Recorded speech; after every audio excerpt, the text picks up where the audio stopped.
Recently, a viewer of mine, Bananas Coconuts Pro Travel, asked me a few questions in a comment. I'm going to teach in a rural Thai public school, which means 50 pupils with poor English, zero motivation and poor discipline. No matter their poor results, there is an unspoken rule to give them good grades. That is the Thai way. So there are really a few factors here. Student motivation, discipline, pressure from administration, being strict.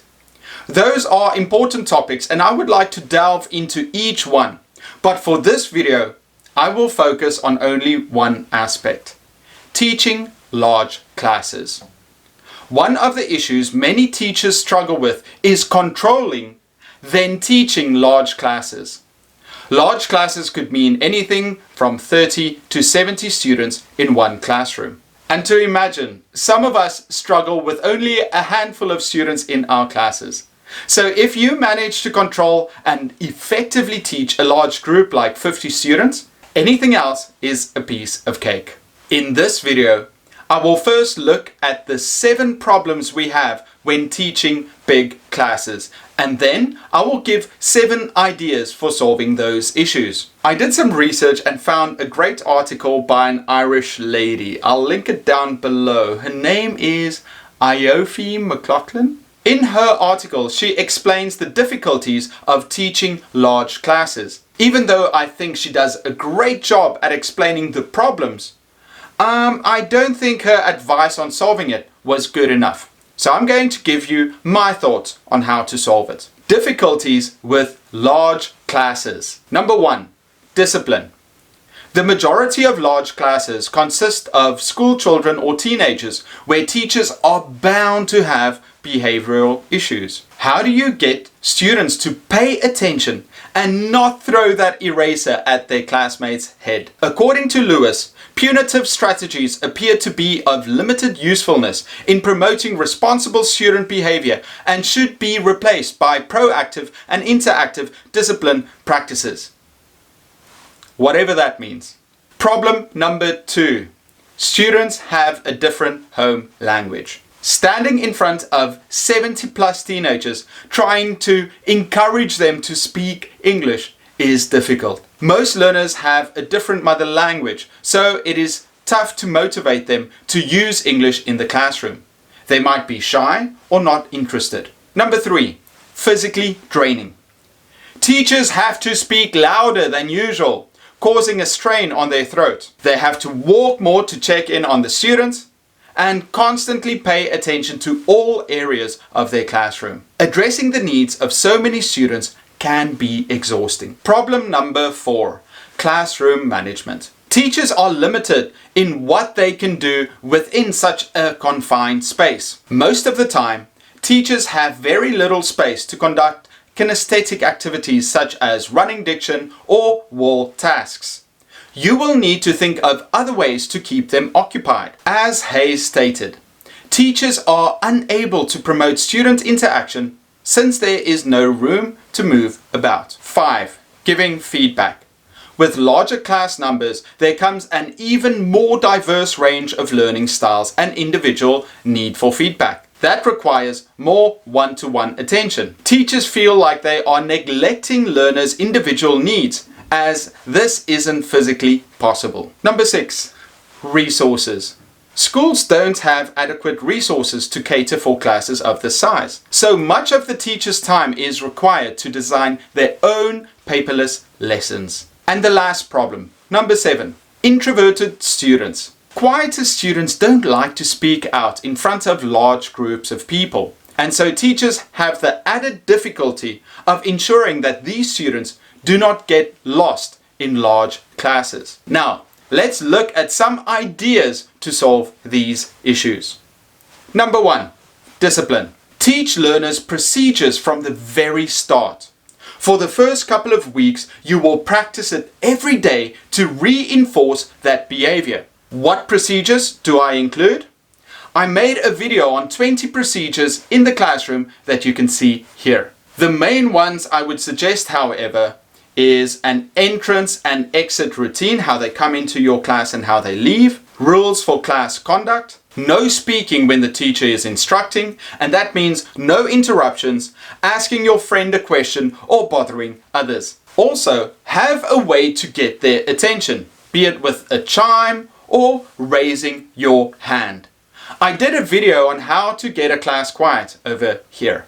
Some teachers like to print out the rules and procedures and let the students sign it. Then, the students take it home to show their parents so that everybody knows exactly what is expected of them. Students need that clarity. If there is one difference between a good class and a bad class, it's that there is clarity on classroom rules and students know what they have to do. Bad classes in turn have unclear rules that allow students to cause trouble and act out. Number 2. Using their home language. With very young learners, you can use basic expressions in their home language for instruction. With your students, your job as an English teacher is to instill a passion for the language. Use flashcards and activities that get students to interact with the language. With large classes, it is very difficult to use small flashcards, so you will have to use a projector, which most schools have, and the whiteboard. Use it to show your students colorful pictures and do activities which include multimedia like videos and sound. One of the oldest techniques for teaching ESL is the use of chants.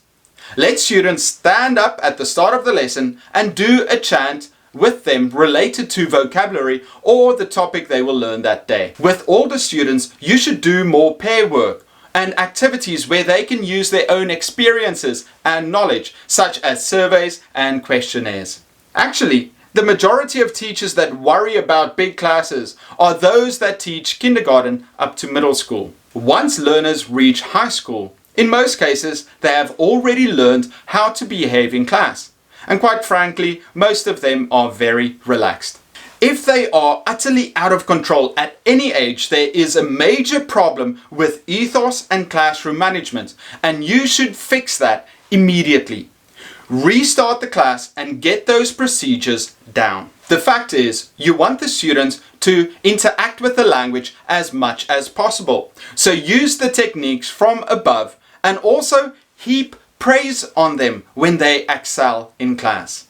You have to show them that you appreciate it when they use English in the classroom. When you give them enough praise, they will try harder in the future. Number 3, physically draining. Nothing is as bad as a teacher that has to speak loudly to be heard the whole day. The truth is that the only time a class is draining is when the teacher doesn't have 100% control over it. They feel like they have to speak loudly to keep their students' attention and therefore tend to use too much teacher talking time. My advice? Keep teacher talking time to a minimum. Explain to the class that you will not shout. If you must, use a microphone connected to speakers or an amplifier. Make students distribute papers as class helpers and make use of the class captain for menial tasks. The point remains this. Have procedures in your class to make your life easier. Use activities where students interact more with each other to limit teacher talking time, and use a microphone if available. I'll also note that writing instructions on the board or projector is very good so students can read the instructions. Then you don't have to repeat yourself as much. Number 4, classroom management.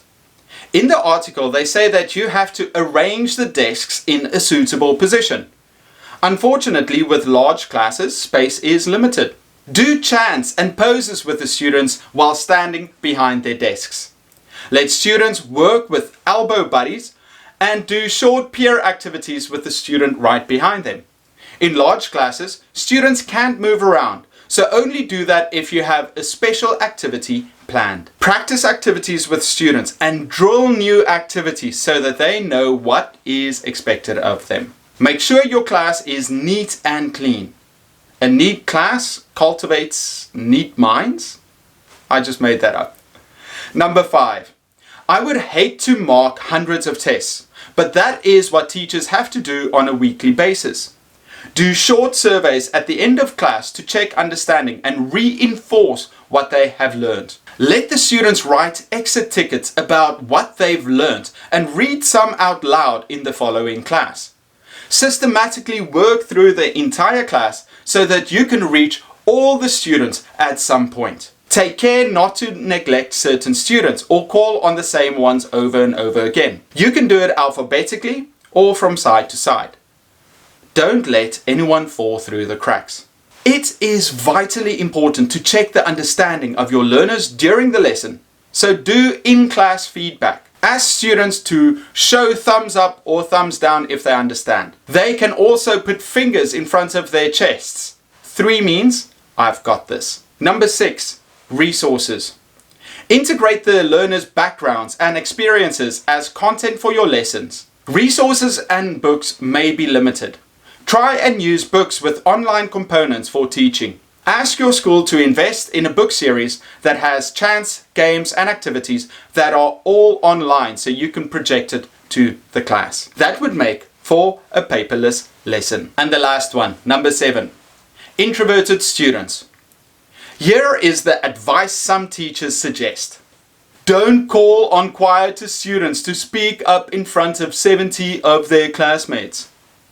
This is wrong. Be consistent in that you ask random students questions throughout your class. It keeps them on their toes. If a student is hesitant to answer, give them 10 seconds.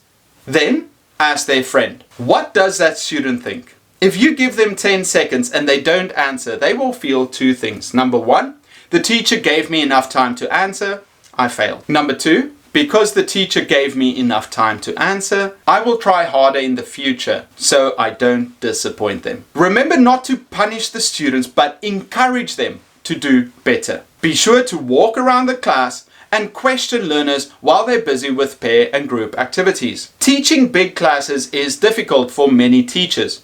But if you create a welcome atmosphere with strict rules and procedures that students agree to, your time teaching will be much easier than you fear. I'm Eric from Etiquette, and if you want some more teaching tips, make sure to watch the following video.